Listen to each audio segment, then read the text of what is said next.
But I want to talk to you about the the last chapter. You say a civil rights movement. I happen to 100% agree with you. However, all through your book, you are making a great case for, as you say, the rising generation and the ruling generation. But the problem is, as you point out in your book, the vast majority of both of those are so apathetic and undereducated and uninvolved and willing to just go along. How does this change? All right, listen to me. I mean this. There are literally tens of millions of us who are concerned about what's going on in this country. We don't know what to do about it. We're frustrated. We work every day. We go home. We cook our meals. We take care of our kids. We take them to Little League, or we're trying to take care of, in college, raise enough funds to try and give, buy their textbooks or something or other. We're being taxed the hell out of. We got to make ends meet. Government is a problem, but and it's ubiquitous. But we're trying to deal with what's going on in our own families. And what I'm saying to younger people is, in particular, and by the way, Glenn, every revolution. I'm not saying this is a revolution, so don't misunderstand. But every revolution it's a minority of people who start that. I mean, as you well know, it's about a third of the people in the colonies supported the American Revolution. About a third of them supported the Crown. About a third of them didn't give a damn. Right, and it was really only 8% that was actively involved. 8% of the American Revolution. Well, that's what's important to remember. So we don't need everybody. We just need more people. And I think the process, what you do, what I try to do, it's the only way to do it. Things are going to come to a head one day. It's scary. It really is. It's scary to watch a society deteriorate. It's dangerous. It's violent.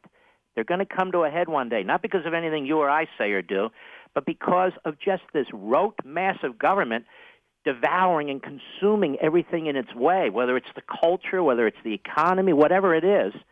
And so, the way I look at my book, there's 11 chapters.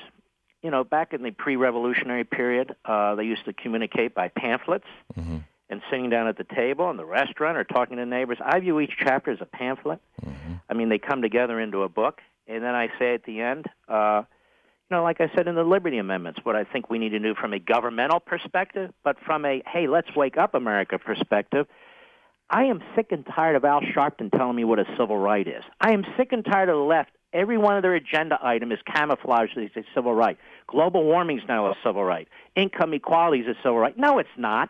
That's left-wing kookism. A civil right is about liberty. A civil right is about prosperity. A civil right is about faith and family and national sovereignty. And for me, most of all, it's about a constitutional republic. We will define what a civil right is, and that's why I call it, and unbeknownst, I didn't know what you were involved in. I'm glad to hear it, very glad to hear it.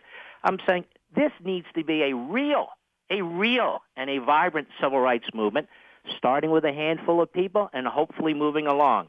But Glenn, if people don't want to be free, they're not going to be free. You can only do so much. Mark, I have to tell you, I am glad that we're friends, and I'm glad that I know you. And I want everyone to know that's thanks to you, because you're a very honorable man. Well, thank you. But it takes two. The name of the book is Plunder and Deceit by Mark Levin. I can't recommend it highly enough. Read it over the weekend, and it is really, really good. And buy 2 copies, give one to a friend. Make sure that they read it. And you're looking for the friend that is kind of on the fence. Don't worry about the dummies that are just never going to get it. Give it to the one that you're on the fence, and I know you can get this. It's worse than you think, and give it to them.